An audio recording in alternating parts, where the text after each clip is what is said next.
Virtual reality is an exciting way to play video games and experience things you would otherwise never get to experience, but it is horribly unbalanced, while flat-screen gaming is balanced by default. Console players are all arguably able to play at the same skill levels if they are given enough time. PC players may be able to boost their chances with a better monitor or a better PC, but the limits are the same. Everyone has a fair chance to do just as good as anyone else if they are given enough money and time. VR is not the same. At first glance, it may seem similar to PC gaming. There are many different headsets, and many require a good PC to begin with. So given enough time and money and skill, everyone should be able to play at the same skill level. But that is wrong. That is false. VR is not as static as PC gaming or console gaming. It's more fluid and complex. There are hardware advantages, just like in PC gaming, but there's also physical advantages. Your height in VR actually matters. Your play space actually matters in VR. In PC or console gaming, you can have a messy or cluttered room and it will not do anything to affect your skill. But if you put a VR user in that same room, suddenly it all matters. Trip hazards are especially dangerous, but there's also outside audio you have to worry about. Outside forces that you cannot see, such as a family member walking in, a pet walking by, that one spider you lost last night. There are many things that can happen to you that are far more difficult to manage in VR than outside of it. I mentioned height earlier because some games detect your height and adjust your player model to match.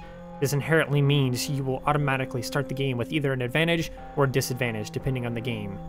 Similar to if you were playing basketball in real life. If you are shorter, you are going to do poorly.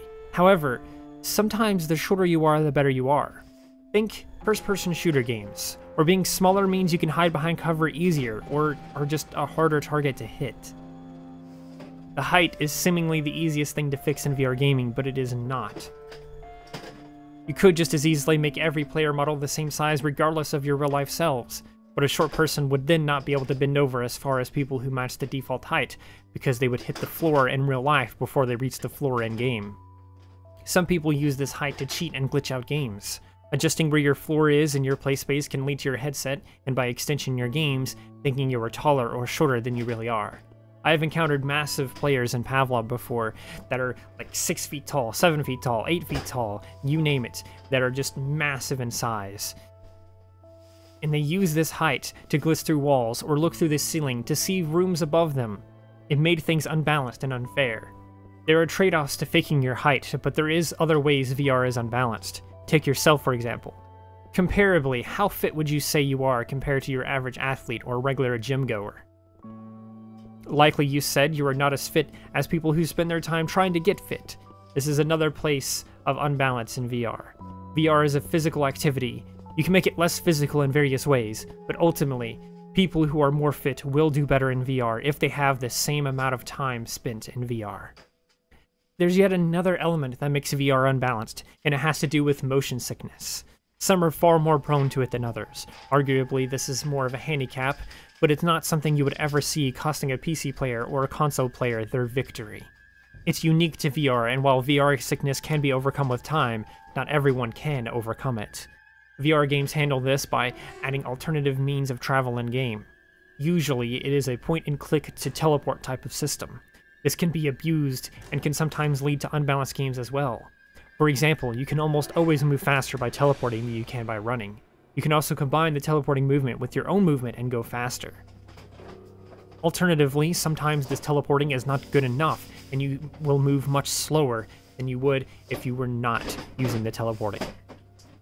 Almost everything contributes to VR being unbalanced, but where does that leave us? What does this all mean? It does not mean much. Mostly I would argue this will hurt the future of VR Esports, or VR competitive games, but if such esports events or teams would ever happen, there'd be some level of regulation and control, and some of this could be overcome. In the end, VR being unbalanced will not mean much to those who do not want to compete, and those that do want to compete will do everything in their power to find some kind of workaround.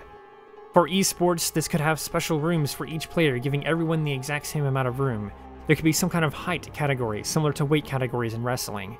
Of course, in this case, I doubt any esports player would ever be so unfit they would be at any noticeable disadvantage, at least no more than a football player would get from playing so long. The point is, there are solutions to these problems, but VR being unbalanced should not be taken so seriously. Let me know what you think about this topic, however, and if esports even has a place in VR. This video wasn't meant to talk about the struggles and problems of VR competitive gaming, but more so to shine a light on this, so that if such a thing ever were to happen, people would be ready to discuss this and know what to do.